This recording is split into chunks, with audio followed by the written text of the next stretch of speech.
Alrighty. Welcome, ladies and gentlemen, to the Future Podcast. Good morning, good afternoon, good evening, whenever you are watching the episode. This is episode 19.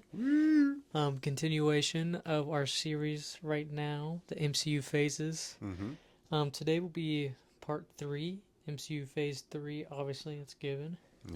But today we're going to be breaking into the first big phase of the MCU when they started doing more than just 6 movies.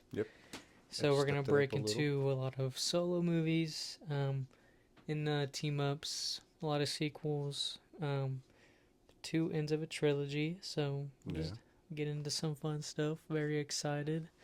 We're enjoying this one a lot. I know I am very much, just because we love these movies very much. It's fun to dive into these. Why not talk about it?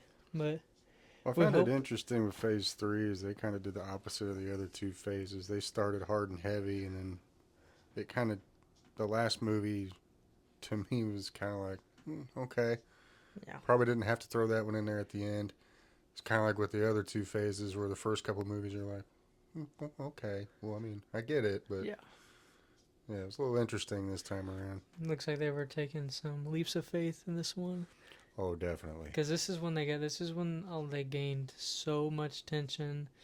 I mean, you have Captain America 3, you have Doctor Strange, Guardians of the Galaxy 2, we get Black Panther, Thor. I mean, we get a lot of movies in this phase. Yeah. Very fun.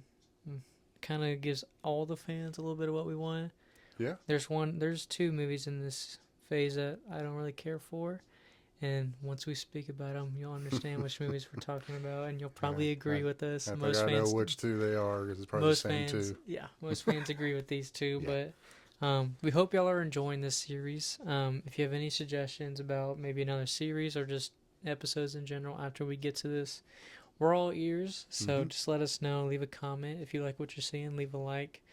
Spread the podcast around. Subscribe. Because the more support we get, the more we can provide for y'all. Yeah. And we wanna make y'all happy, as it makes us happy to talk about it. Since all we do is talk, so why not have fun while we do it? Absolutely. But without further ado, let's get into phase 3. My first one is Captain America: Civil War. I mean, find something bad to say. It'll take less take time. me a couple hours to figure that one out. Yeah. When it comes to pros, just about the entire movie is a pro. To me, it's the perfect way to the best trilogy in the MCU in my eyes so far. I wouldn't count Spider-Man as a trilogy this month because we already know there's going to be a 4th one. Yeah. So that one's going to be its own little series. Same thing with Thor. That's gone beyond a trilogy. Yep. So when it comes to only 3 movies for a hero, Captain America is definitely in the MCU my favorite trilogy. I mean, he's top. This movie, it did justice to the other 2. Did perfect. It outdid the first 2. I think so, because each Cap movie got better. It did, and it's hard to pick between those 3. Man. Yeah, it really is. And it's Winter Soldier is my favorite out of the 3, but this one is very good just because of the shows. Even though how great the Avengers are, they're still gonna have disagreements. Yeah, there's gonna be that collide of teamwork and everything, and we really see it in this movie. You see a lot of trust issues throughout the entire movie. Just a little bit. A little bit. Mainly between Cap and Iron Man. You have, talk about fight scenes. You have some of the coolest fight scenes. It's probably the most epic fight scene, at one-on-one. Yeah. Well, I guess it would be 2-on-1 at one point, and then the one-on-one part of that fight scene between him and Cap. You talk about one of the most comic book accurate fight scenes. That scene where he holds up the shield and he hits him with the beams. Straight out of the comic book. I mean, frame for frame, and then you just, that whole scene where he learns how he's fighting. Yeah. And then Captain America just starts switching it up, and it shows how good he knows how to fight. Yeah. Oh my! You talk about we get 2 new superheroes. We get Black Panther, Spider-Man in that movie. Continuation of Ant-Man because we got him the movie prior. Yep. So we just get to see more of him. Then we get Wanda more into this one. We get to see her in depth. Same thing with Vision. We get to see the love chemistry between them start to really grow. Show that how much she cares for Wanda, and it shows that place if she didn't have anything because she lost the one person she loved in the last movie we saw her in. So she's really trying to grow in this family, and Hawkeye is taking to her as a father. He's really taking her in as a daughter and stuff. Mm-hmm. Because he probably feels a little bit of remorse about what Seeing happened. her brother die, yeah. Yeah. Her brother died saving him, so it's like, I should probably take he care kind of of him. owes her one, Yeah. But step in and take that mantle. The whole movie's good. It's like, where do you start with that movie? I mean, we go back. This movie could be an episode. The Captain America could be an episode in itself. Yeah. We talk about that trilogy for days. And I mean, we probably will at one point. I'm probably gonna end up watching the movie later because it's just yeah, so I know. good. I'm sitting here going, man, I kind of want to go watch that now. Well, it gave us, besides Avengers, one of the greatest, superhero mesh-ups ever. Oh yeah. Because we got a couple new characters, but we knew most of them. It was like, but still, that airport scene where they come face to face and they start walking and they start running and then everything just happens. And then you see them, going to action. It's like all the smack talk going on in there, all the fighting, and Paul Rudd is hilarious in it. Tom Holland's hilarious in that scene. I remember seeing that for the first time. I was like, that's. I mean, obviously, I've mentioned it. I don't even know how many times, but that's my favorite superhero. Yeah. And then you finally get to see the proper age that Spider-Man is supposed to be. He sounds just like Spider-Man. He looks so much like him. Yeah. Especially in that one, he was so young. Yes. It's just like, oh my gosh. And he liked the character. So, I mean, it worked all around. Stan Lee said he was the best. You can't argue with the man who created the character. It's hard to disagree. They're all great in their own aspect. Don't get me wrong. We're grateful for all three that we've gotten, but I mean, in that movie, he fitted perfectly. I mean, the amount of smack talk he did in that, it finally gave us that Spider-Man. Andrew Garfield did good as that too. Yeah. But the smack talk he did, it's like even when he was getting beat up, he was still talking. And it's just, Captain America's like, dude, God, kid, what is your problem? Fight, man. And then you see him fight Winter Soldier and Falcon. That was one of my favorite scenes where he catches the arm, and then Bucky's just like, what? You could do that? You were able to do that. And caught his arm. I mean, but Tom Holland, he did a really good job capturing, like you said, the adolescence that Spider-Man is supposed to still be. Yeah, he's still in high school. And especially and we'll get to it in the next phase, but Spider-Man No Way Home, where, his senses kick in and he floats back into his body. It's like, we never thought in my life I'd see that in a live action movie. But to see his reactions, like, whoa, he's like, this is cool. You weren't going to get that out of somebody that's older than that mentality. No. And it's so genuine when you see Tom Holland playing that character because the age is so accurate. Yeah. And I'm excited to see, stepping away what we're talking about, I'm excited to see him in the new phase because he's going to be outside of high school. Yeah. So it's like he's going to be a young adult and we're going to see him battle those challenges. But in Captain America Civil War, the only person we didn't get to see was obviously Hulk and Thor. Yep. Which is good because I think it would have been too much if they were in it. It would have taken away from it. Because then we would have had too many and we probably wouldn't have gotten Black Panther. But we know why we don't see those two is because of Ragnarok. They're in nowhere. Or not nowhere. They made sense of it. They made sense of it for us later on. Which does help out for once we get to Infinity War, which shows Kevin Feige's great storytelling. He's so good at that. You think that they missed something, and then like 3 movies later, you're like, oh, that makes sense. I'm the idiot. I remember now. It's like, that's my bad. I'll enjoy the movie next time. I'll stop criticizing Kevin Feige. But Civil War, suits, all the suits look amazing throughout the whole movie. Yeah. Black Widow, you even see that she's fighting against Captain America, and she still stops Black Panther when they're going to the Hydra base where all the serum is to stop what's his name. Yeah. I'm blanking on his name. Red Hood. But that one's good. Good ending to it as well. That was, a lot of people find it tricky to, especially that big of a movie with all the superheroes. Like, you can have such a great fight scene, such a great climax, but how do you end that? Yeah. And they figured it out dude, yeah. And then you knew it. You were like, "Oh, good, we're getting another one." And then you see Cap walking there with his hat on and everything like that. It's like, oh, yes. Yeah. And then, it was, and we got one of the greatest. People say one of the best transformations in superhero movies when Black Panther was introduced.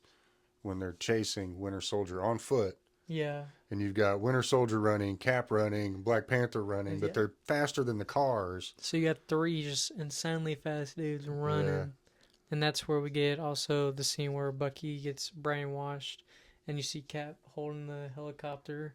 Yes. And then I'm pretty sure he almost tore his bicep doing that scene. Yeah, they said he almost hurt himself. And it's just like, well, it's what you do for the money, I guess. You want to make it look good. But that one really shows the bond between those three, Falcon, Cap, and Winter Soldier. Really, you say bond, but they argue a lot every time they're in the scene together. It's a brotherhood bond. They're stuck in a little car. Can you move the seat forward? No. Just turn sideways instead. It's like, just like, you jerk. It's like, come on. Yeah, they play off each other real well, and I loved it in the TV series that they got together. I thought that was awesome. Yeah. That they kept them together. Yeah, and that'll be fun to talk about those as well. We won't forget the shows like we mentioned previously. That'll be probably the last episode to this. Because when those first started, they were all really good. Yeah. But Civil War, man, I put that one up there even with one of the best MCU movies. I do. Great conclusion to the character, continuation into other movies even after its end of his. Even though that's the great thing about Captain America is just all of his movies were about him, but still not only about him. And it kind of shows that character of him. It's not always just about Cap. He's always doing something to help others because the whole time he's trying to fight for what's right. Yes. He's fighting against the system. It's like, okay, you want to make money out of it, but that's not right. No. It's like we made a mistake, so we need to own up to it, but we can still help others and stuff like that. It's a good tricky story between, like, just what people battle with every day. I mean, it's a good movie. If you haven't watched that one in a while, that one I'm sure everybody loves. But you're not gonna find anybody who doesn't like Civil War. You gotta be insane not to like Civil War. You have to be a non-comic book fan. But then again, there are people that like Aquaman, so that's true. Very strange. We can't save everybody. We're just gonna do one person at a time. Do you have yours in order? I have mine in order. I just find it easier for me. Well, the next one is Doctor Strange. This one, I like this one. The reason I really like this one is it's very well told. Mm-hmm. I've never seen a movie like those graphics before I watched this. Maybe Inception, but this really got me into Doctor Strange's character in general. I never really read the comics. I knew who he was from some of the video games, but I was never like deep in the comics. Every time I saw it in public, I wanted to read a little bit of it. I always just thought it was like a strange character. Then we watched the movie. Me and you, we refused to watch it. I can't believe they put this movie in 3D. I was like, who's watching this in 3D? That would make me throw up. I heard someone told me a story at school, like, yeah, I watched it in 3D. I didn't feel good. I was like, I bet. There was so much going on. It's like, watching it regular, I was almost going cross-eyed at points. But that just the graphics were so good. It really just showed me how much that side of the characters can really change the surrounding around them. But at the same time, it wasn't affecting normal people because they figured out a way to be in another dimension and stuff like that. Yeah. And then obviously Dormammu is introduced in this one. I love that part. Dormammu. What does he say? I'm here to talk. Dormammu. And he just gets tired of it. But that one really, the reason I really like Doctor Strange is because Cumberbatch really did a lot of character work in this movie, especially at the beginning. For somebody, I love a lot of these movies. It really shows how you can have so much materialistic things in this world. Yeah. But you can still be like, okay, yeah, you're the richest and your best doctor in the world, but he wasn't a good person. You think about it. No. He really wasn't. He thought he was doing great things. It's like, okay, yeah, you saved some lives, but then the moment something happened to you, you wanted everything to be perfect right away. Yep.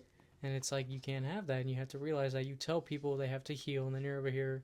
He wanted to be healed so he can make more money realistically. Right. That's what he was doing, because that's what he was used to, was being paid so much money. He's driving a Lamborghini and then everything like that. But then the worst thing possible happens. He loses his hands, basically. Yeah. And he's shaking. It's like, well, yeah, you can't work on somebody when your hands shake that bad. Yeah, please don't. We would recommend that you don't. Yeah. It's like, they're not going to let you back in the academy, buddy. I was a little, we've talked about a couple of movies that have come out before that's like with that kind of character, you're kind of worried because you're like, how is that going to work? Mm-hmm. How is that going to translate to the big screen?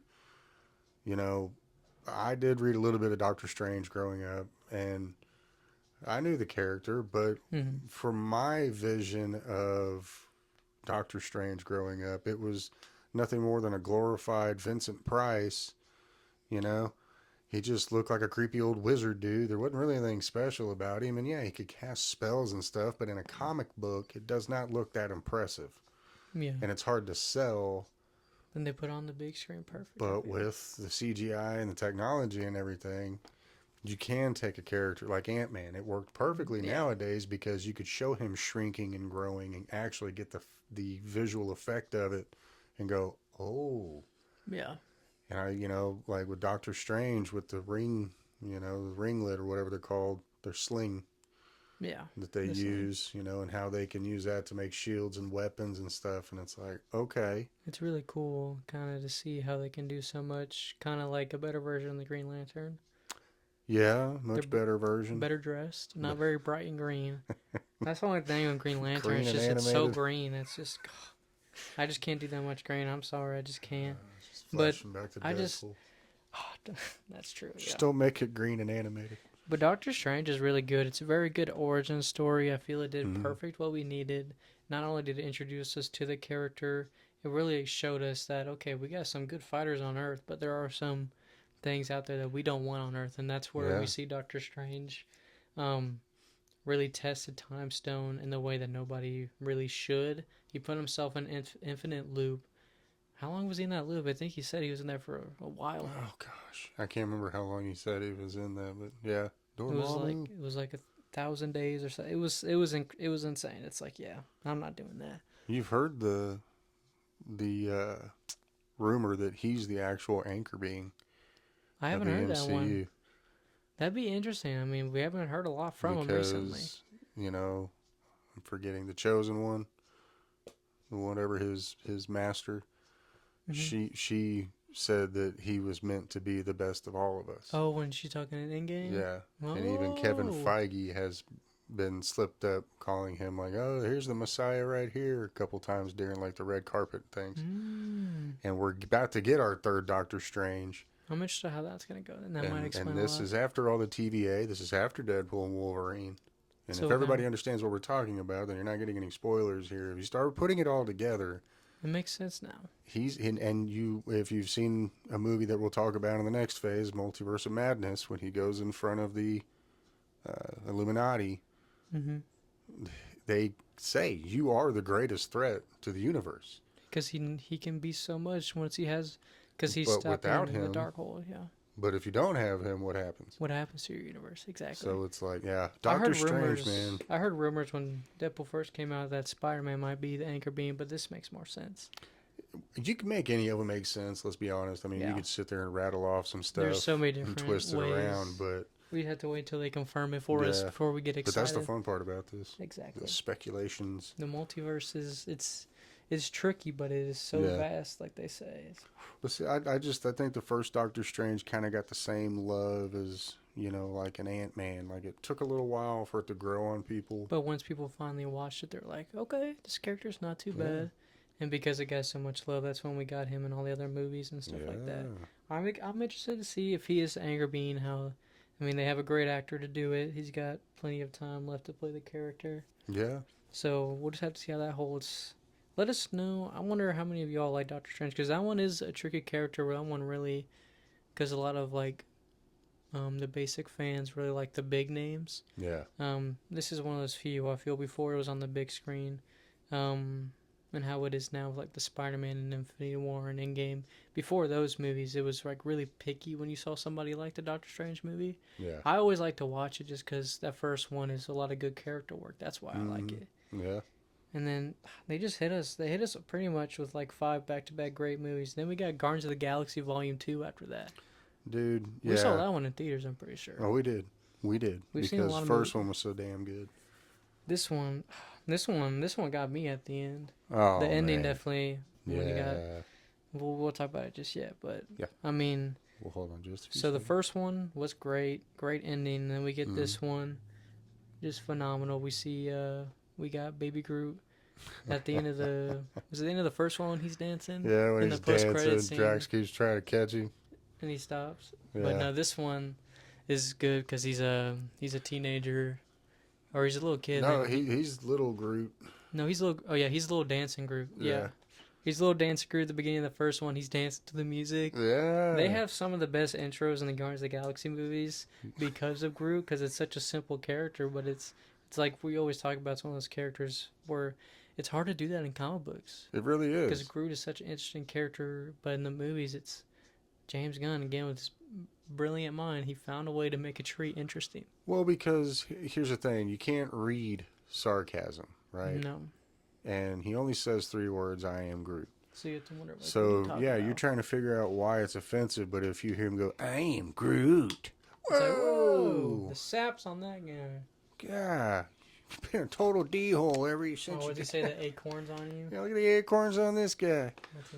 But, I mean, you know, there again, a character like Groot with such a limited vocabulary, it's hard to translate that through just words because it's interpreted by what you're going to read it as. Exactly. But if somebody's saying it in a way that you go, oh, okay, I even understood what that meant. Yeah. It's like, okay. Yeah. He's saying something. I really like this one because it really goes into depth with Quill's father. Yeah. So that was really a big shocker. We got that answered. It was like, okay, this because everybody's wondering, like, how did he survive in the first place? Because he was the first one who grabbed the stone. It's like, well, if you were just a human, you would have imploded immediately. Exactly. But he held it there for a while, and he was just like taking in the energy, and then finally everybody else joined. But I always wonder, I was like, how is he alive? Yeah. And then we find out, obviously, because the other planet is still alive and breathing with his dad. Mm-hmm. And then that's obviously where we find out why his mother died, which is very sad. And it showed, blanking on his dad's name. Ego. Yeah, Ego. I'll blank on these things, of course, when I need the most. I was thinking of it. That's why I was staring off. I'm like, what the hell was his name? But Ego, I mean, they look pretty close to each other. It was a good casting job when it came to a father-son, because, yeah, they look pretty close. You could pull that one off. Yeah, but us, yeah. It's not hard to get us off of each other. No. But that one's really good. It's a good betrayal story, I feel, because it's almost like his father was trying to get him to trust him so much. Yeah. And then whenever he was using him to make him more powerful, that's when he's like, okay, yeah, I killed your mom, basically for just me to be more powerful. I didn't do it for you. Yeah. And it's just like, that's you were an accident. I was doing this for me. That's really shows Peter Quill was like, yeah, I could be this powerful being, but it's like, that's not more important than my real family, which is the Guardian of the Galaxies at this point. He was finally trusting Yondu again. And then, obviously, the whole part of fighting and everything like that.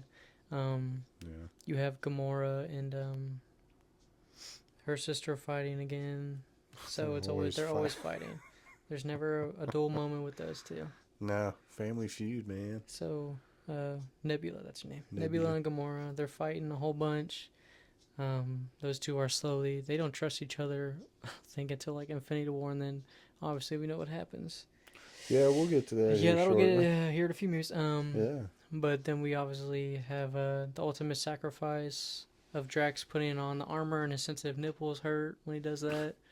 It's like, only you, Batista. Only Batista. Only you can make us think Drax standing so incredibly still you can't see me. Hi, Drax. That's in a different one, but still. It's just funny. But no, Drax is awesome. He's hilarious. We obviously... The saddest part is we obviously know Yondu was told he would never get the ultimate funeral whenever he died, because apparently he did a lot of bad things, but then he did the ultimate sacrifice to save the universe, basically, or help save the universe, sorry. Yeah. And then I really like that. What does he say? I was never your father, but I was your daddy. Yeah. But I'm still your daddy. And he's a great actor. I like him. Heck yeah, he is. He was great in the Suicide Squad, even though he's only in there for about 20, 30 minutes? Yeah, but he's one of the highlights. Yeah, he definitely, whenever he gets a character, he works it great. He's also funny at the Comic-Cons. Yeah. He loves the fans and everything. He's one of those actors, it's where you have to appreciate getting this role because it's a great fan base, and if you do it right, you're praised. Yeah, and they're going to keep asking you to come back as long as they don't kill you off in the series, which unfortunately he did. But Yondu is one of those tricky ones where it's like we can only go so far with that character. Yeah, I mean, to help other characters evolve, other characters have to either go away or die off. I mean, it's just evolution of movie characters. You can't keep going and going and going. It's just not realistic. You know? And of course, like the first one, it has a great soundtrack Yeah. I mean, they all do, all three of them. We'll get to the third one in the next episode. Yeah. Is that considered Phase 5? No, that's Phase 4. That's Phase 4. But, Yeah. Phase 5 might have been the holiday one they did. I think so. I can't remember It's a lot to keep up with now. The new phases, it's hard to keep up with. But, if you haven't rewatched Guardians of the Galaxy Volume 2, it's definitely... Just for the music alone, I would watch it, but it's also a great story, great dynamic to see them grow more and more. Obviously, Star-Lord at the beginning makes a joke. Everybody has guns. He's like, I thought I was the one with guns. Yeah. It's like, I thought you used swords. She's like, no. He's like, okay, I guess I'll use guns too. Everybody's got guns now. Well, we got introduced to the preview of Adam. That's Warlock. correct. We got the tease. Everybody thought it was gonna be Zac Efron for the longest time. Yeah. Everybody's like, yeah, obviously. But then we got what's his name in the third one, which I think he fit the role. He beefed up for it. I mean, he definitely. Yeah. Nobody looked. He yoked up for it. It's like, dang, dude, you don't look like Sid no more. It's like you actually fit a role. Yeah. But no, that one, I love that movie. It's got great graphics. Great effects, everything like that. That one's just, it's one of those ones where it's just fun. It's a fun family movie too. Yeah. So you can watch that one anytime, anything like that. But there's nothing, I don't feel like there's anything bad from that one. No, I mean, I thought it was great, even Rocket stealing all the batteries. Then they wind up getting chased by them through the asteroid field, and they're doing all that stuff. It's just like, out of all people, yeah. Like, I enjoyed it. See, I like when they do certain types of Marvel movies like Guardians and Ant-Man because it has so much comedy involved in it. Mm-hmm. And sometimes you need that. They're not the perfect heroes. Yeah. And it's like, so it's not going to be all super serious like Cap, and Iron Man, but like, I love watching the Guardians movies. I watched the holiday special. I love that one. With Kevin Bacon in there. Yeah. Gotta have Kevin Bacon there. Bacon makes everything better. Of course. But I mean, Guardians is such great trilogy. Not better than Cap, but it's up there. It's very good. When it comes to character development, when it comes to storytelling, when it comes to just a great story altogether with all three, it just... Yeah, I'm interested in how the next one's going to be because obviously we got the teaser at the end of the third one. Yeah. We might get two different. We might get like the main Guardians with Rocket and Groot, and then it said Star-Lord will return. So I wonder how that's going to end up going. James Gunn, I don't know if he's going to direct it or what's going to happen with that. Hopefully it's good. I hope he does. We can only hope it's so good, and then we get a movie which obviously I very much enjoy, which is Spider-Man Homecoming. Yeah, finally got us a Spidey flick. This was the second Spider-Man I got to see in theaters because obviously too young to watch Tobey's. Yeah. I watched Amazing Spider-Man 2 in theaters. Didn't really enjoy it that much because the movie sucks. You can fight me all day you want. Andrew Garfield is a great Spider-Man. It's a terrible story. Yeah, the story was not that good. I will die on that hill. I don't care what you say. You can't change my mind. No. But Spider-Man Homecoming, I really like that.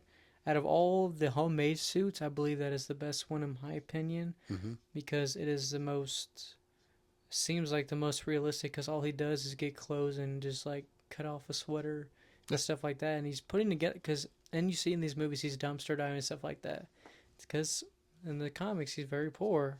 Yeah. So he has to do these things. You see that in Civil War as well. Yes. With the computer and everything like that. Tony Stark's like, retro tech? We're in the 21st century. And he's like, what? It works. But this one, it really shows how smart he is whenever he's making the web. Like, we get to see him make it. Obviously, we see him do that in The Amazing Spider-Man as well. Yeah. But this one, it was just so cool to see him in the middle of class making it and then, like, closing it so the professor wouldn't see it and stuff like that.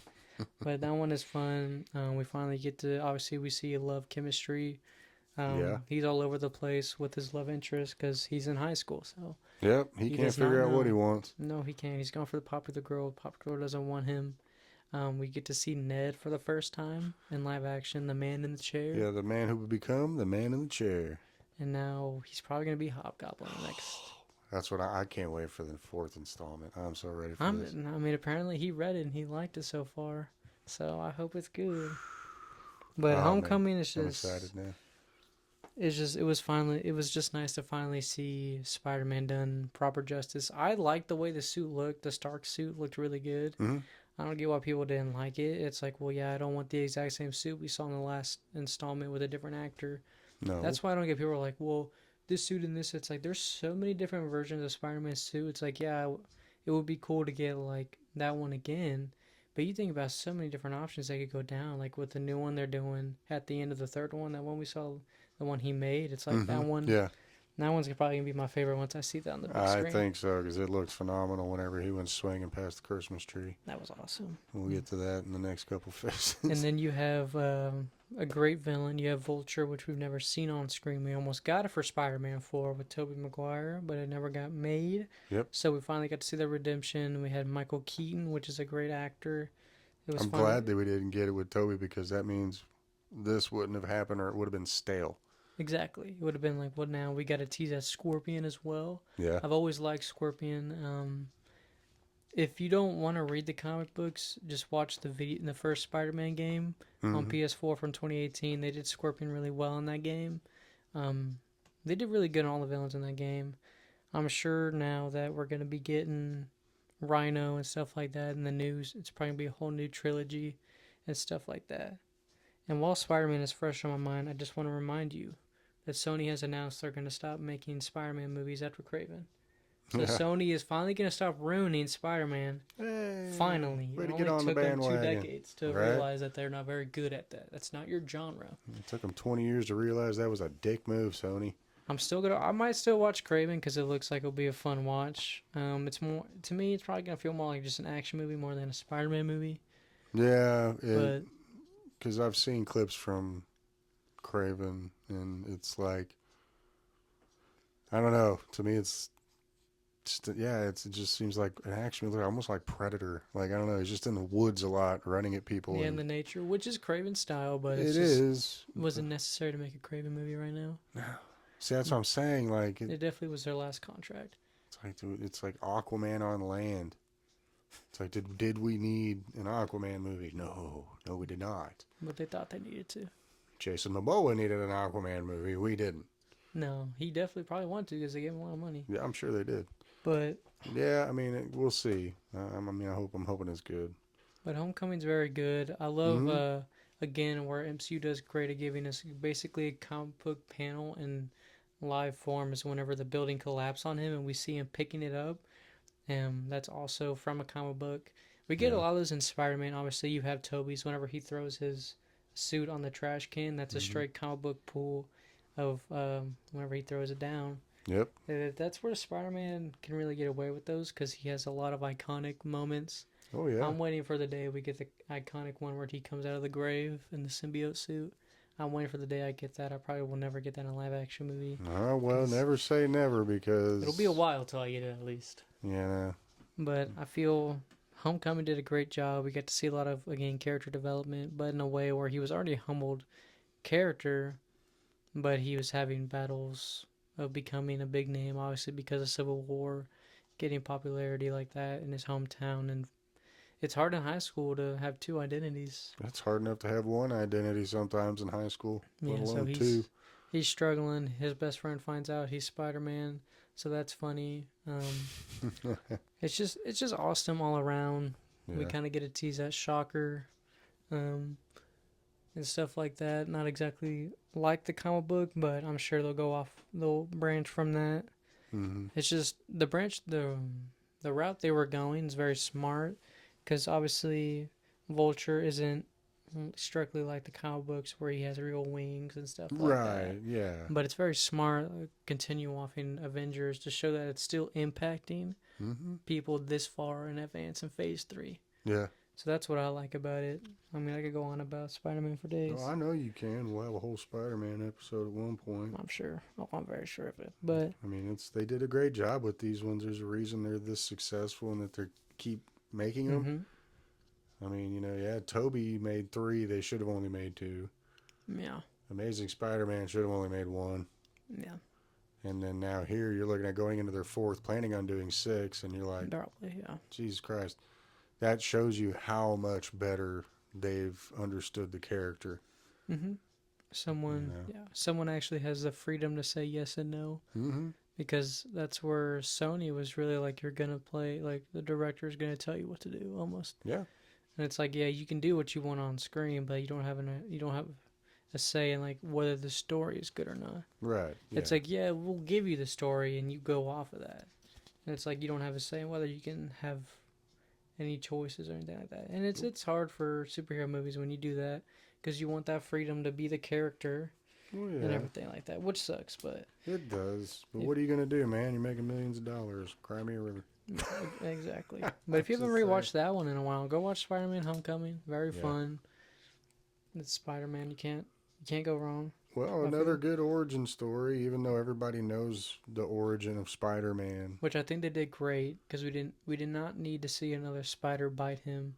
Right. At first, a lot of people complained, and then they realized, well, we've already gotten that 18 times. Thank you. It's like we know what happens. I like how he explains it to Ned, and all we needed was a 5-minute explanation. It's like, okay, it happened. Cool. Yeah. And now we can get back to the story. Yeah, now we're back to the story. Let's get on with it. And then obviously you have their trip to that was a really cool scene. The monument. Yeah. And he jumps out, and then comes up and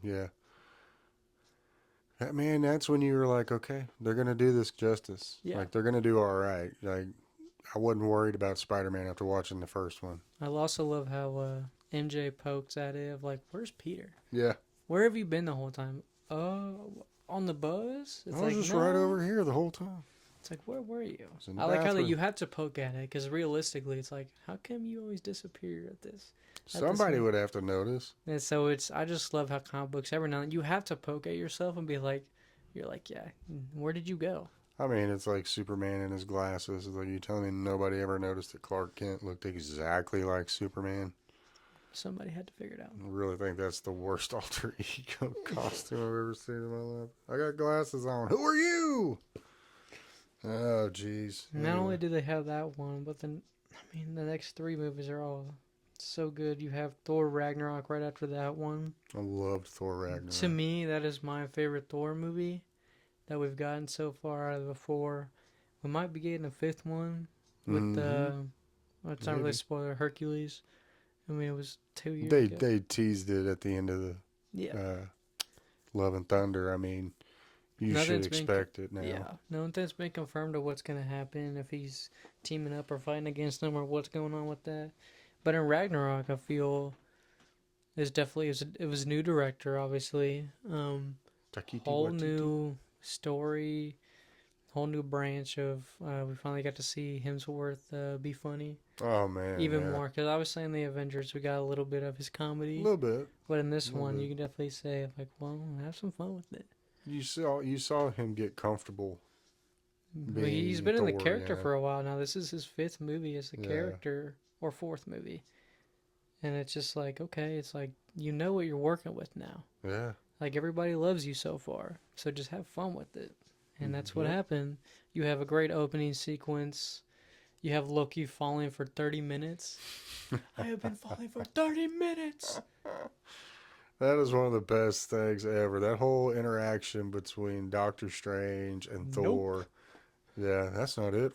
And they keep going to the next room. He's all, I know. It's like he grabs a bookshelf. He's like, can you stop doing that? That's like, I just had 2 pints. Can you maybe not? Yeah. When he gets his umbrella back. Sorry. Everything's breaking in the background. Like, it was such a fun movie to watch. That one was really fun. I enjoyed that one so much. Yeah. And then you have the whole scene where they fight their sister. And you see first time Thor really confused whenever she grabs Mjolnir and just shatters it. Yeah. He's just like, it's like you're lost for words because you think you're a god and you're the only one who can use this weapon. Obviously Vision used it, but that's because he used it to bring Vision to life. Yeah. But that was the first time someone like really like depowered him, and he was just like, of course Loki's like, oh, get us out of here. Like, he freaked out too. no. If she just did that, I do not want to be here to see what else she can do. It's just like, oh no. Like, even Loki knew, I got to get out of here. Yeah, that's when he went, my brother can't fight you. Yeah. Maybe I should go. And then that's where we get put in the, what's it called, somewhere. I always forget what that planet's called. Oh. It's not nowhere. No, that's from Guardians of the Galaxy. Yes. Where did they wind up? I forgot what the name of the place is called. I know they had to escape through the Devil's Anus to get away. They did, yes. But that's that whole sequence when we're on that planet. We obviously find out where Hulk went after Age of Ultron. Yep. Loki was there like a few months prior than Thor, even though they both went off the Bifrost at the same time. Mm-hmm. It really shows just how like crazy like that whole system is. Like if you get out of it, just like you're in a time loop almost. Like time is completely different. It's basically not counted for. You're gonna wind up wherever. Exactly. And this is where we really see Thor evolve in a way in his power. Mm-hmm. Very much we finally see him know that he's never needed the weapon. It was just enhancing his powers, and he finally unlocked that. We see him punch Hulk, and then obviously he loses that fight because it's rigged. Yeah. Well, but that really brings Thor and Banner kind of a more equal level. They're more like common level with each other, finally understanding each other in a lot of ways. Yeah. But that one was really fun. We got I really Valkyrie. liked the fight scenes in that one. Yes, exactly. Yeah, the visuals in that movie, the colors, everything, you know. Mm-hmm. If I'm butchering his name, sorry, Taika Waititi. When they brought him in, I was excited. There again, someone else, like with James Gunn, his love for music with the movie, knowing it's going to make a difference. Mm-hmm. Thor Ragnarok soundtrack, and then, you know, with the next installment of Love and Thunder with the music that they had in it. Because you have Immigrant Song come on. Man. Over there while he's all lit up with lightning. Comes like just slow falling down into, you know, and it's just, that's right out of a comic book right there. Yeah, it's just awesome. And you got to see Banner really get the forefront instead of Hulk for a little bit too. Yeah. So you got to see Ruffalo be funny for a minute. Because really, I mean, he is the scruffy comic relief in my opinion. Yeah, you know. mentioned that. And yeah, I loved Thor Ragnarok. I know it got a lot of hate, but I absolutely loved it. It was fun. I mean, definitely my favorite of the entire Thor installment so far. Who knows what else is to come from it? But that one also visuals it was so much brighter than the previous two. Definitely you could tell the type of directing a lot brighter, right? Mm-hmm. The colors to life. Mm-hmm. We got to see Asgard be completely destroyed at the end. Yes, it really showed that Asgard is the people, not the place. It showed no matter what, even in a realm of gods, something can be destroyed. Yep. We really got to learn how corrupt that power there is. Really see Thor just like in just disbelief of what was happening, why his father was trying to hide those things, how bad it was, and everything like that. Got to see Odin turn into angel dust, and that's true. At the very beginning, we saw fly off. And that was just Thor's been through it. And there again, one of the best superhero transformation scenes ever, where him and Thor are about to fight Helen, and you know they both do that, and they turn into Thor and Loki, the superheroes, and like. It's just like, that's fun. It's a comic book movie. And it's the way just they awesome. shot that whole scene anyway, that was good. I love that scene. Yeah. It was good. That scene was originally, wasn't it supposed to be like when they saw their dad, it was supposed to be in like some back alley, and then they changed it. So it was supposed to be something else. You know, I'm glad they did, because that looked more fitting. Especially with the way his father died. Yeah. It was more honorable for him just to be on the cliffside, reviewing just the ocean, just... What's that? And they look over and he just... It's like, what? Yeah. But no, it's a good movie, good ending that, I mean, directly leads into Infinity War, but we get Black Panther and then Infinity War. Those were about the same time. Yeah, they weren't very far apart. Those three, I mean, all the next movies came out, like, pretty close to each other, so it's hard to, it's just, like, they all just fell in line with each other. Because all the ending of the next ones literally just all sync into Infinity War. Literally. So you have Thor, the ending, where they're on the ship, is directly... the beginning of Infinity War, where we meet Thanos. Yeah. And then same thing with Ant-Man and the Wasp. The ending is directly... The ending of Ant-Man and the Wasp is at the end of Infinity War. Yeah. So it takes place at the exact same time. And then obviously we get Captain Marvel later on, but that's a prequel. Basically one of the first prequels we get in the MCU. Which we have to talk about it. but not right now. Yes, not right now. The next one on the list is Black Panther, which I believe is a very well done movie. Yeah. I really enjoy that movie. It really showed that culture that we haven't got to see yet. And it was one of the things that was very well done. Amazing with that. They have Chadwick Boseman, rest in peace to a great soul. Rest in peace, He did a phenomenal job in the two movies and the Black Panther and then Infinity War and Endgame. Those three movies, it's like he did very good. Yeah. He was very good with that character. He knew almost like the pedestal he was going to be put on. It's like, you're the first one to do this. And he took it and he wore it like a badge of honor. He knew. Man, he just looked the part. And he knew what he needed to do. Perfect for it. And it's sad to see that happen, you know. Mm-hmm. Not just for that, you know, he was a good person, but it's just, God, he was perfect for that role. Exactly. I couldn't have really seen anybody. I mean, no disrespect to Michael B. Jordan. You know, you were a pretty damn good Killmonger, but you could be no Black Panther. Sorry, man. Chadwick Boseman. And I feel sorry for him because they're going to one day try to replace that. They're in the talks of it, but again, like you said, Killmonger. We had a great villain in that movie. Yeah. Michael B. Jordan did great. We got to see what's his name from Age of Ultron again. We got an understanding of why he was such a bad villain, why he had his arm cut off, or he had it cut off by Ultron, and it kind of gave because we've heard about vibranium before, obviously because of Cap's shield, and we're just like, well, we know where it comes from. Are we ever gonna go in depth on that? Yeah. And then obviously we get the movie, we finally go in depth. This really brought me more into the character as well. Oh yeah, seeing this absolutely. movie. Talk about visuals too. I mean, stunning movie.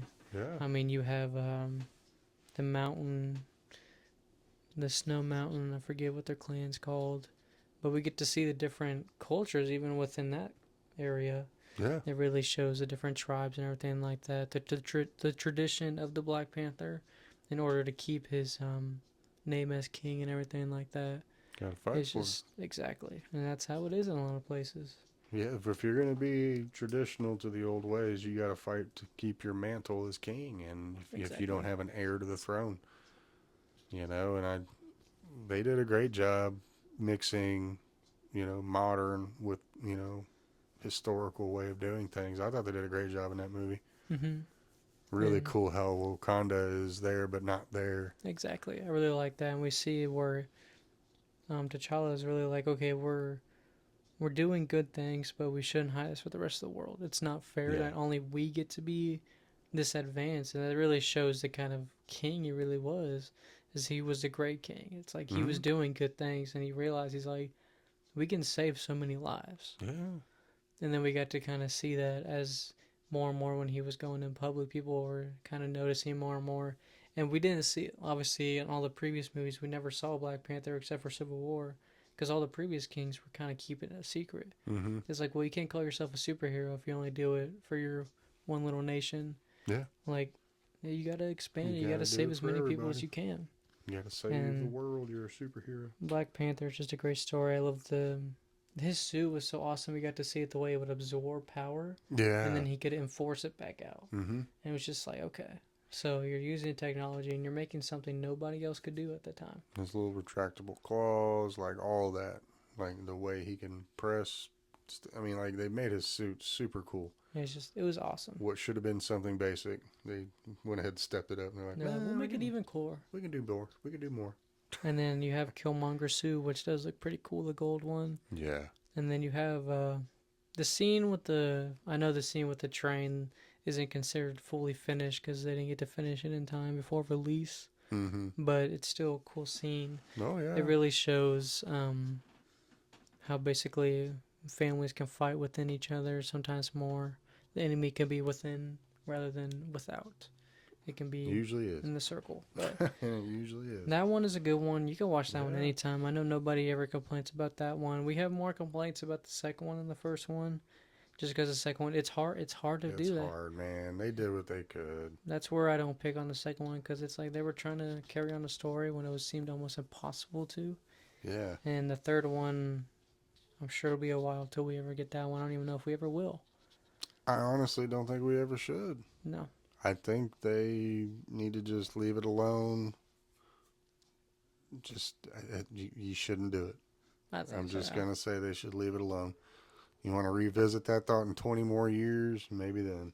Yeah, let it lie for a little Way bit. too fresh. Way too fresh. But I like how also this one takes place right after Civil War.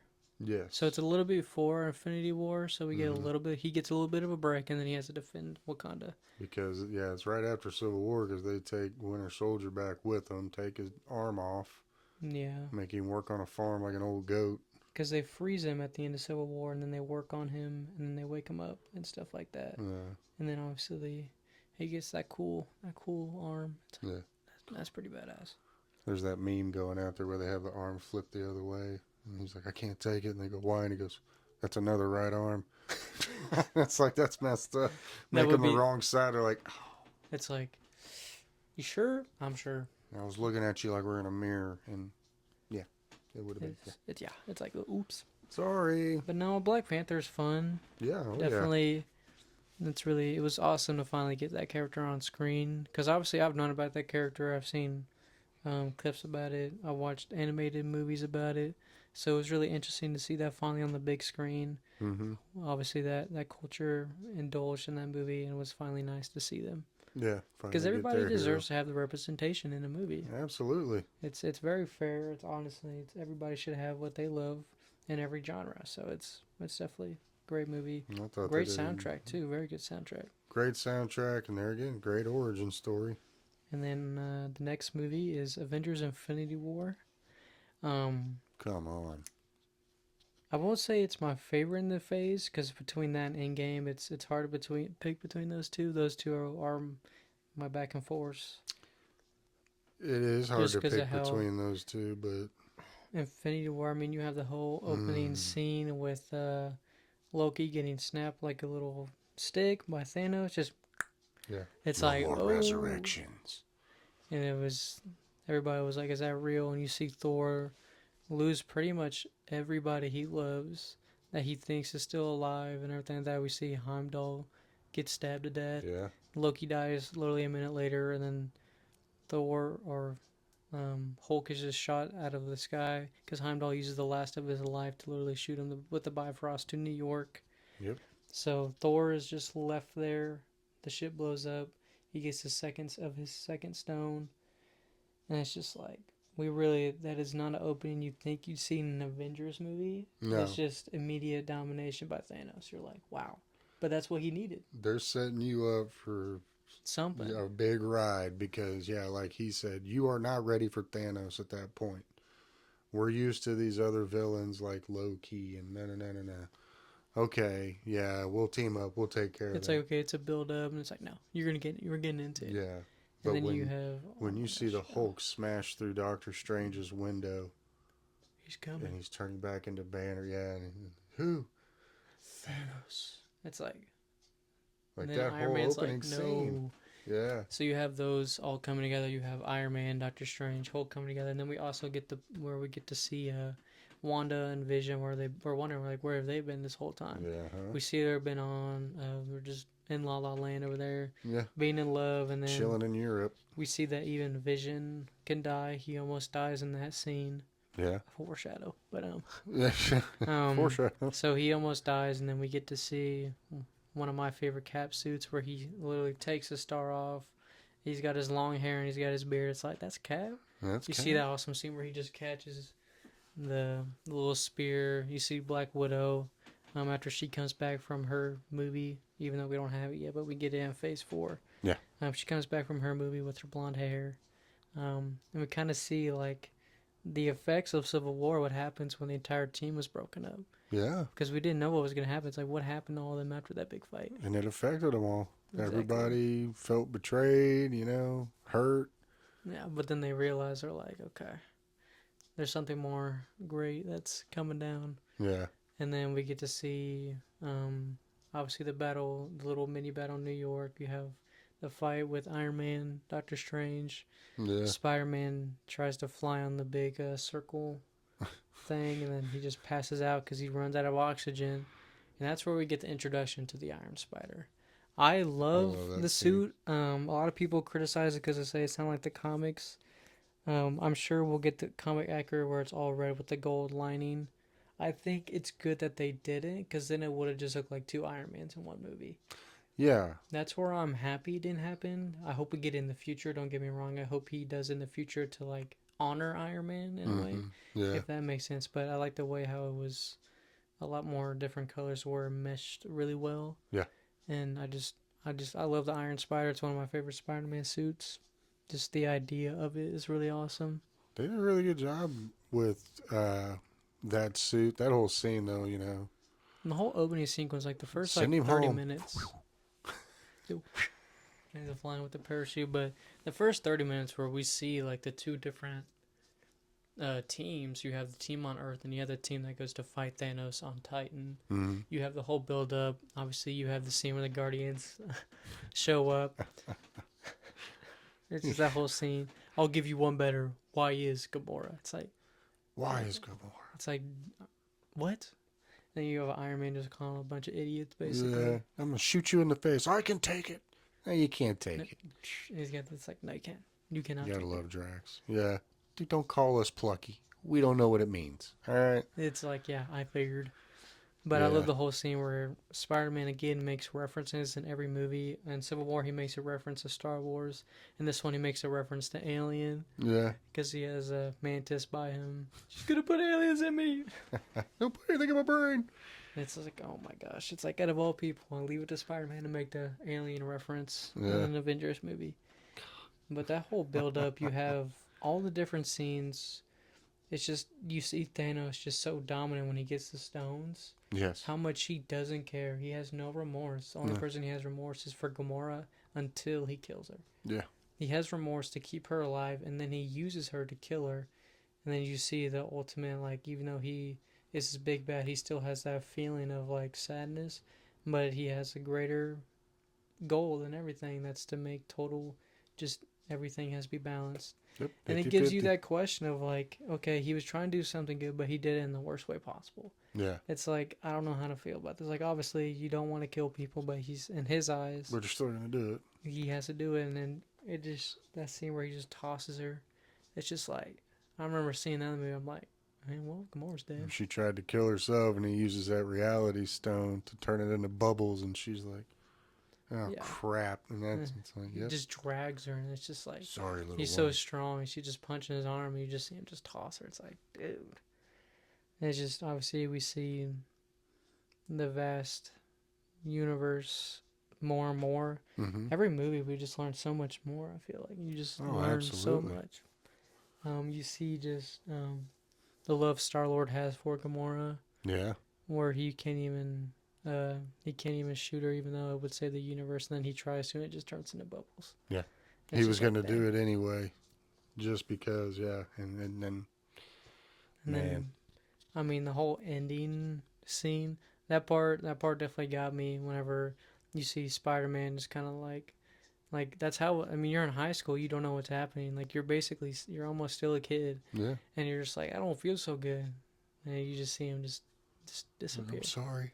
That's all you see him say at the end. I'm sorry. I'm sorry, because it's like you realize he's like, yeah, I should have stayed on the bus. And you hear Doctor Strange. We're in the end game now. Yeah, and then I love like he's sitting there looking at all the possibilities, and Stark is like, "What are you doing?" He's like, "I'm looking at all the possibilities of when we win." He's like, "How many did win?" He goes, "One." One out of over 14 billion. I still love all the memes. Out of all the possibilities, Thanos, they only made a movie about the one he lost. Yeah. That's my favorite. That's one of my favorite memes about the MCU. Like, out of all the possibilities they could have made a movie about, it was the one where you lost. Yeah. Yeah, they choose the one where you lose. And hats off to Josh Brolin. Wonderful Thanos. Oh, yeah. He did, although he's not my favorite actor, but that's definitely, he's got some good movies. He's got a few good in his pocket. He's got a few good ones, yeah. But I thought he did a great job as Thanos. He's done a lot of comic book movies, too. He did Jonah Hex, Thanos. He's Cable. We'll definitely talk about the Deadpool. We could do, like, the Fox universe as well. We can. Although it'll be one episode, because there's not much to talk about. It's going to be a light talk about it. But I really love Infinity War. I mean, yes. It really shows that ultimate, like, you can lose everything no matter who you are. And that really shows, I mean, you see just like every character you saw like lost that single person. Like you see when Black Panther dies, his his one woman that's I forget her name, but Yeah. she's like the first woman, and she sees as he just like falls down, and she's like, because that's My her king. prince. Yeah, my Yeah, king. it's like My prince. what do I do now? He was the one I like listened to and protected. Yeah. And then you see Bucky. Yeah. He's like Steve, and then he just like falls over and disappears. Obviously, Spider Man. You see half the Guardians disappear. Yep. Doctor Strange literally was just like you said, we're in the end game, and then he disappears. Yep. It's like, okay, the guy who saw Howie One just disappeared. What now? And that's the thing I loved about that whole sequence too, was once the first person started to turn to dust, You're just like, what happens? everybody in the theater is looking at the screen going, "Oh no, who's going to be next? Oh no, who's going Because to who go?" was the first one? I'm blanking on now. Was it Black Panther? No, I want to say the very first one was. I want to say it was Spider-Man. No, No, he it wasn't wasn't the Bucky. first one. No. It was on Earth in Wakanda. It was either Bucky or Black Panther. It was Bucky. Yeah, because everybody's looking around like, what now? Because he just snapped, and that's when he disappeared. Yeah. And Thor was just like, that's when you see Thor like, what just happened? I thought I killed him, and nobody knew what was gonna happen. I remember seeing the snap. I'm like, what happens Because now? Cap goes, "Has anybody got any eyes? Where is he?" And then you hear Steve, and he turns around and Bucky's all poof, poof, and just falls. So yeah, Bucky bit the dust first. And then one of the things I never understood is people said when Black Widow grabbed her stomach that she had a baby. We realized that they took that away from her when she was a teenager. Yeah, she didn't have the ability to have a child. That just shows that you don't know the character, but that's okay. She's probably just sick to her stomach. What it is she had a gut feeling that she just lost her sister because her sister just got snapped. That's true. It's called an intuition that you have when you know someone you love is going through something. So it just, you see all those people disappear, and that's what I think is, leads us into the next movie, Ant-Man and the Wasp. mm-hmm. At the end, whenever you hear him go, Hope, oh. and you see all three of them just disappear, and he's like, hello? Hello? I'm in the quantum zone. Yeah, someone want to take me out? I'm still tiny. And then obviously, Ant-Man and the Wasp. We see the movie. Obviously, the end credit lets us know what's going on, and then that leads us obviously in the end game perfectly when he gets shot out of the minivan. Yeah. And then everything like that. But Infinity War, it just that ultimate loss. It's like you see every superhero movie, and there's always like, okay, maybe they lost a little bit, but they still won in the Ultimanium. But in this one, they lost.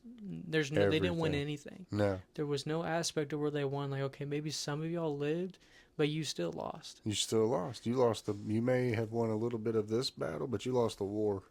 And obviously, you have Nick Fury, mother. And, yeah. And then he disappears. It's like, we almost got him. Because they could have allowed it. They get one in there. They could have given that one to Sam Jackson. You know he's dying to do it once. They should have given him the first MCU effort, but instead they gave it to Star-Lord instead. So at least it was a good second runner-up. And Chris Pratt's a good runner-up, yeah. But they still should have gone to Sam Jackson. Sometimes I hear a lot of people say Infinity War is better than Endgame. I like Endgame more just because of the that whole final fight scene. Come on. But I love how much they tricked us with the trailer in Infinity War where we thought we were going to get Hulk. Yeah. And we didn't get him at all. Never got him at all. We got him at the beginning, but that doesn't count.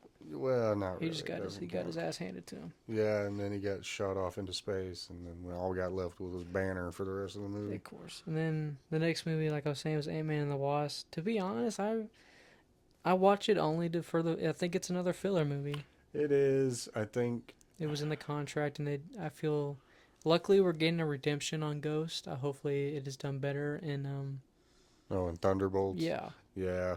Same thing with Taskmaster. We're going to talk about that in the next phase. Seems like they've tried to do that from what I've seen. But yeah, Ant-Man and the Wasp, it got the same thing as Iron Man 2 and 3 and Thor 2 treatment where not many people care for the villain just didn't resonate enough. Exactly. I don't know. It didn't really give it what it needed to be a standalone movie. The villain just wasn't there. No. So, it was a rough way to end the phase. It kind of did let a lot of people down, I think. It definitely, visuals, it was up there. We got the shrinking and growing of Ant-Man. Mm-hmm. I was just wondering where they were going to go from it. It's like the first one, it's hard. Ant-Man's one of those ones where it's like you can't go off of a lot, it seems like. No. But I like how we finally got to see Wasp. You got Wasp. Because I've known about Wasp. I was like wondering how they're going to introduce that. We got that. So it wasn't pointless. No. None of these movies are pointless. They'll have a purpose whether we like it or not. Yeah. The next one will explain that. But in Ant-Man and Wasp, to me, it's a decent movie. Yeah. The villain was the main thing that really brought it down to a decent movie instead of a really good movie. If there was a better villain like the first one, it would have been a good totally sequel. Different. Yep. But it served a purpose in Infinity War. It really gave us the reason of why we were able to go back in time in Endgame. So it served its purpose. It made Scott very smart in that aspect. And really helped us get to where we needed to be. And then the next movie we got, I don't even want to talk about it, but we'll talk about it. Captain Marvel. It's not that I dislike the character. It's just not a good movie to me. It's my least. I didn't even write It's it my down. least favorite. That should tell you something. It's my least favorite MCU Phase 3 movie. Might even be my least favorite. Well, there's one more. I mean, you can see on my list. I didn't even put it. So that tells you something. I'm sorry. You can tell from Brie Olson, her attitude on screen, as well as off screen. She thought she was too good to be there. She did not take the character for what it is. She did not care about the fans. She was there to try to get some of that big MCU payday. Only reason I watch is for Sam Jackson. Yeah. Because you finally got the story on what happened to Nick Fury's eye. All because of the Cap. Agent Coulson, getting a call back to Phil Coulson being there. That was nice. And yeah, there was some parts of it that were okay, but Jude Law was horrific in it. I just didn't care for Jude Law in that. Probably one of the worst villains ever. Yeah. Because it's like you had no ultimate. You didn't want her to know her backstory. It's just like you were just a greedy guy. You were just trying to get the power back out of her. Yeah, it was just like, okay, this is one of the most pointless. I mean, although every movie has a purpose, like I just said, it has a purpose to give us why she is where she is and how she got her powers. It's an origin movie, in an aspect, but it's just the villain was so bad. It's just, and no one's gonna disagree with us. That's the sad part. I want to know the one person that's gonna disagree with that. And it's just like in the movie. I mean, I haven't even watched the Marvels yet because it's just like the first one was bad. It's like, do I even want to watch that one? I'll watch it one day when I have literally nothing to do. No. Some days I'm bored and I just still haven't watched it. I want to do it. I'll make a stand with certain things. I just won't do it because it's like, no. I just won't. I just want to. It's my least favorite. It might be my least favorite MCU movie. It's absolutely my least favorite MCU movie because it's the only one that I've ever only watched it once. The only reason I went on DVD is just to say I have the entire... Because I'm very... Yes. That's where my ADHD comes in. Is that when I only have one MCU movie I don't have on DVD. It's the Eternals. It's because I never find it on DVD. I'll give you my copy. Well, there you go. That one's in the next phase too, so we'll talk about that one next episode. Very briefly, we'll talk about that. But the only reason I have the movie and the reason I haven't put it on my DVD player is because I just have it to say, because I got it as a gift. Yes. But I just have it in there because I needed to have it in chronological order. That movie, you can't say you have a collection if you don't have it all, right? Correct. So, I mean, you kind of have to have it. We're very big moviegoers, so if you ever see us in real life, we have the movies. Because you never know, like, Wi-Fi goes out. I ain't bored. I got plenty. I could toss MCU alone is about 28 hours, so I got plenty of time. Yeah, I still got VHS too if I run out of DVDs. There you go. So we're not going to go in depth on Captain Marvel because I don't remember a lot of it. We don't want to run off the few viewers we got, so let's not do that. Exactly. So if you want us to ever go in depth, I'm sorry. We're not. And the ultimate way to end this episode is going to be probably, at the current moment, it is my favorite Phase 3 movie, and that is going to be Endgame. Yes. The only con I have about this movie is it's very well known little oof in the movie where they accidentally made Ant-Man big in that one scene. The next scene he's normal size, but that's an accident. We're all human. Yes, that was just, It was an oops. We've all made accidents. You pull that. Your little Game of Thrones had a Starbucks coffee cup sitting in the background. I don't want to hear it, nerds. Our nerd universe can make a mistake too. Exactly. DC, they've made purposeful issues and accidents, but Endgame, let's get into it. I mean, that one, You know, when it great. starts, you see how everything It's was affected by Infinity War. I love this. I like seeing that scene where they go over the water in New York, and Yeah. it's like you never see that water still. There's No. always something moving. You see all those boats just like clumped up. And Cap makes a reference, you know, saw some whales in the harbor today. It's like you saw what? And that's because there's no traffic from the boats that the fish and the you know, and It's everything's like coming up in there now. you realize like it's like it did something for a purpose, but it's like why was this why was that the way that he had to do it? But then you don't hear birds chirping or anything. Nope. So like you see some nature thrive, but this did. nature you don't, you know. It's because the birds are robots. I'll tell you. Well, that's probably part of it. They're a bunch of clones. Exactly. But in game, it was just the opening, like I was just briefly mentioning, where we get to see Scott come out of the van, just shoot out of the machine, and he just sits there and he's like, "Ow!" It's like, "Ow, I Do you hurt." have any orange slices? Because he said it was it was only like minutes he was in there, but it was 5 years. I think he said it was more like 5 hours. It was 5 hours. Yeah, it's like 5 hours. He's like, "I'm hungry, man." Yeah, because they're like that must have been a very horrible 5 years for you. And he goes, no, it was like 5 hours for me. Yeah, because you're so much smaller. It's like time's gonna move slower. Yeah. And it's just really like that detail. It's one of those details you're like, okay, get into detail. I like that. But it just really showed you also see him find his daughter. Yeah. He's looking to try to find her, and he finds himself. And he's like, I'm not dead. I'm right here. I'm not dead. Oops. What? And then he finds his daughter, and then he goes to headquarters, and we really just see, obviously, the whole opening scene. We finally get Stark and Nebula come back to Earth. That opening scene, I mean, even the trailer alone was like, it was almost haunting just to see him in space, that skinny. It and looked you like just he see was him dead. like, what is it, like day like 20 or something like that? Or it's not even that long because they run out of food. They run out of food and oxygen real quick. Their ship won't move. Captain Marvel, of course, floats up there. Yeah. Brings them down, everything like that, and then we get them. Good things she's done. Yeah, the very very few. You get the very few Avengers we have come together as one, trying to figure out like what do we do. Yeah. And then obviously they figure out where would he go, and it's like he would go to Titan because that's where he's from. So they find Titan 2. He's not very creative with naming planets. Clearly, Titan number 2. It's like it's the second one, and so we see Thor finally went for the head. And he got what he wanted. I just love that fact I like the scene where we think he has the stones and he's bringing his hand up, but it's just Hulk coming out, like the Hulk Buster coming out of the ground. Yeah. So they almost got us for a second there, but then we realized he used the atoms, or he used the stones to turn them to atoms. And that's why his arm is all like limpy. It's all messed up and melted looking. It's like, yeah. And I love the Endgame really shows how much the stones can impact a body. Mm-hmm. Obviously because of Stark, and then you have Hulk. It's like, even though the Hulk and Thanos, like they have so much bigger bodies and they can withstand so much more, even they can barely withstand it. Yeah, it's very dangerous to play with. And you just really see like, okay, you killed Thanos. It's like, what now? Yeah. Like, we don't, like, now what do we do? And that's where you see Scott come in a hand, and then you have Stark, and those two kind of figure it out. And then you just get the whole mapping of the idea and how they're going to do it. And Time travel. We get Ronan, and we get that was an awesome scene where you just see him, and it's like you were in the wrong half that didn't die, and it's like, okay, dude, okay. Yeah. It's like someone's got to stand up. Yeah, well, yeah, because you know what? The half that died, we still get stuck with you. It's like, nah. You don't get that glory. No. I'm gonna take you out.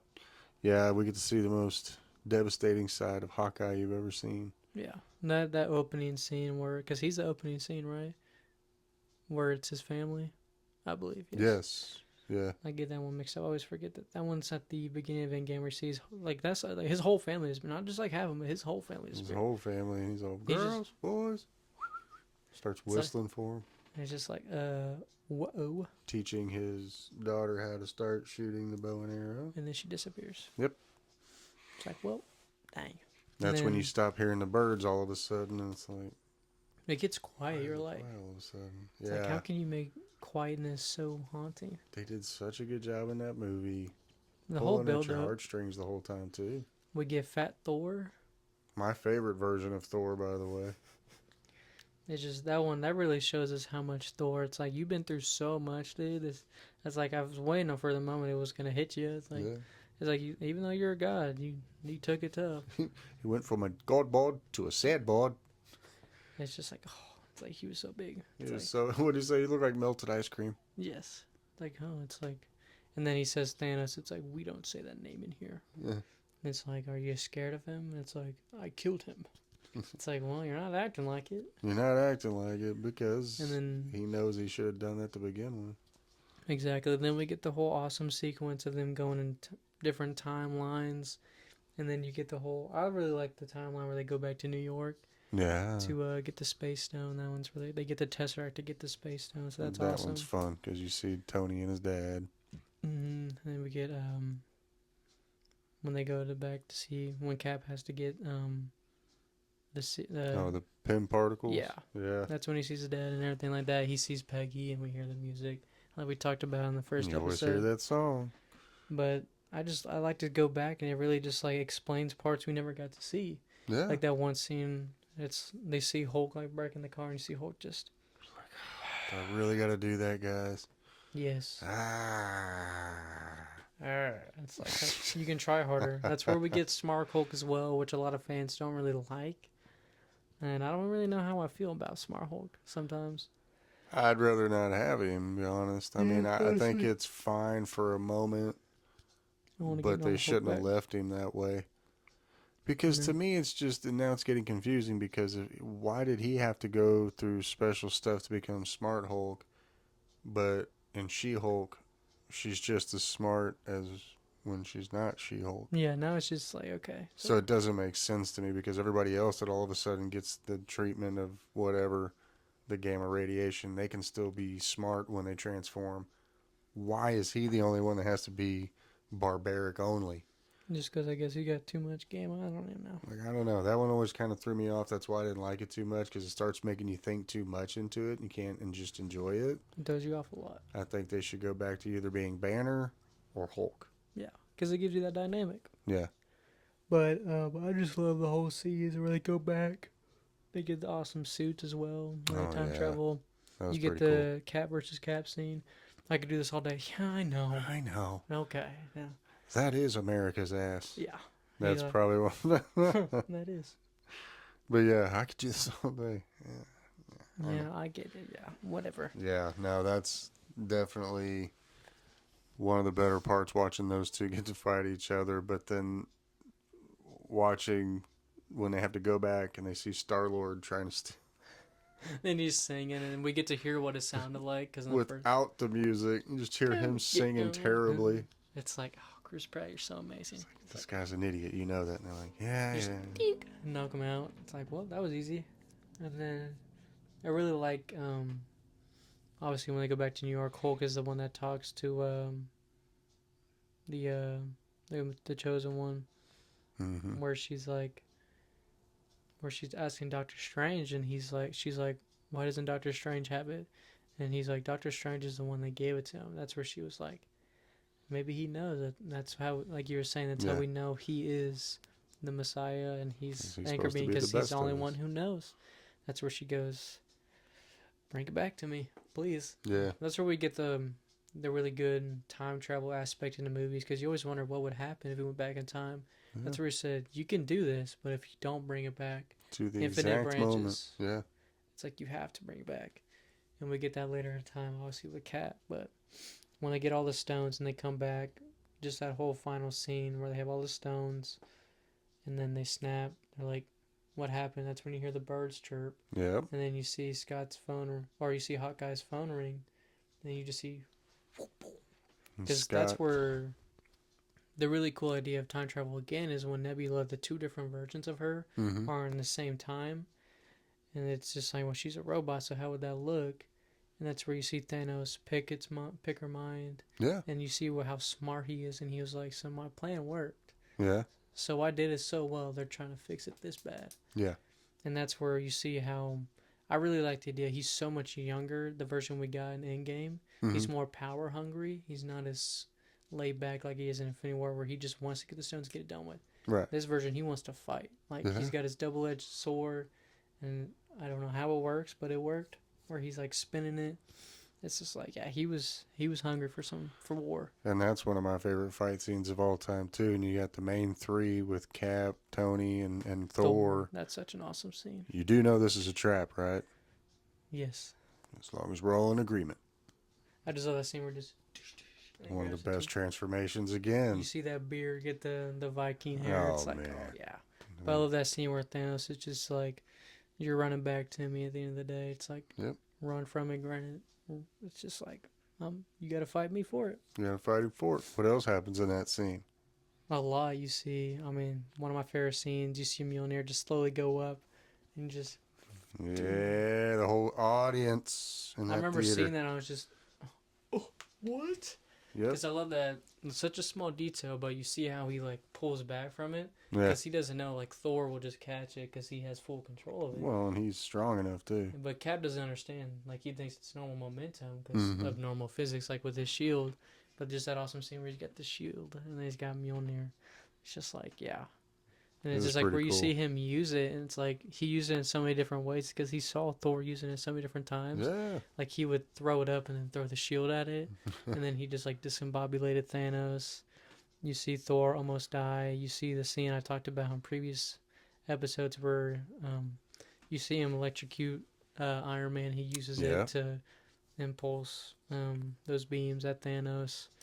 I mean, the whole fight scene is just go on and on and on about it. It's just awesome. Well, it is, and because it's supposed to be epic, it's it's the ending of that saga. The Infinity Saga. And they were trying to make it as epic as possible, but still, just like each scene, you didn't know, God, how is this gonna go? He didn't. It's just insane. Is the bad guy gonna win 2 movies in a row? It's like how? Like what happens if he wins again? Because like you said, he's sitting there about to kill the 3 main guys, like about to kill them all.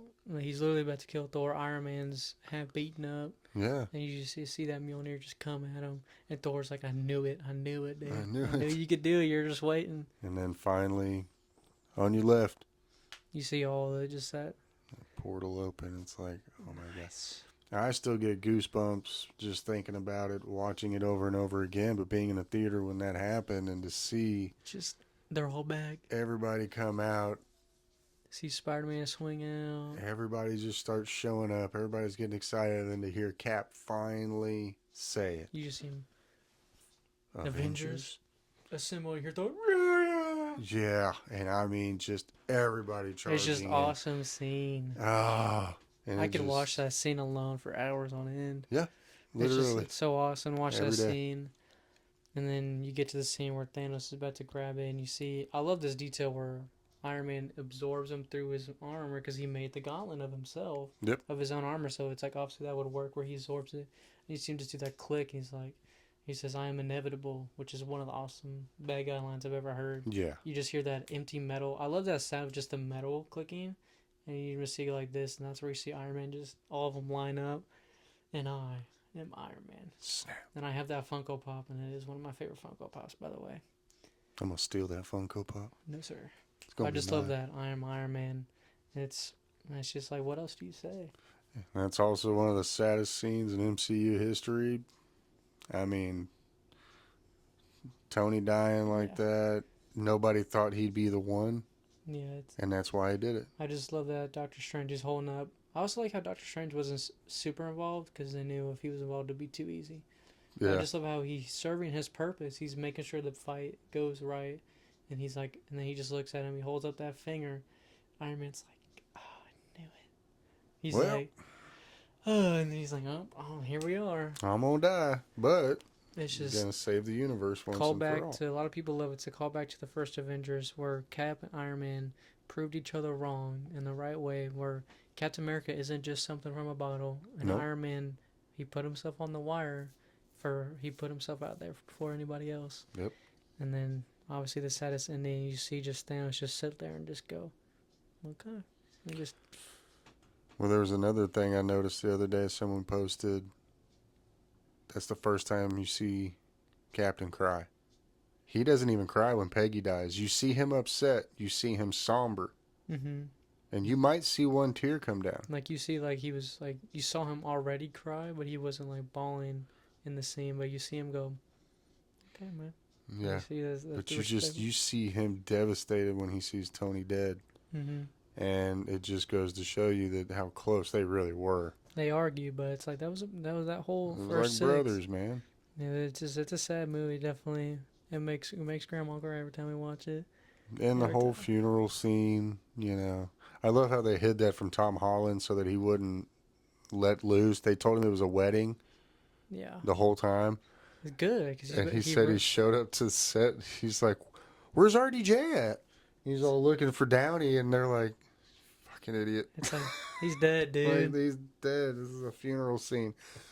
It's like, what? Like, come on. It's like, dude, well, you spoil everything. They finally got him under control, so it's like, yeah, dude, your job's on the line. Don't spoil anything else. Jeez Louise. Don't let that kid on any more interview shows. And that was actually the first MCU movie where we didn't get a post-credit scene. And I think it's the only one.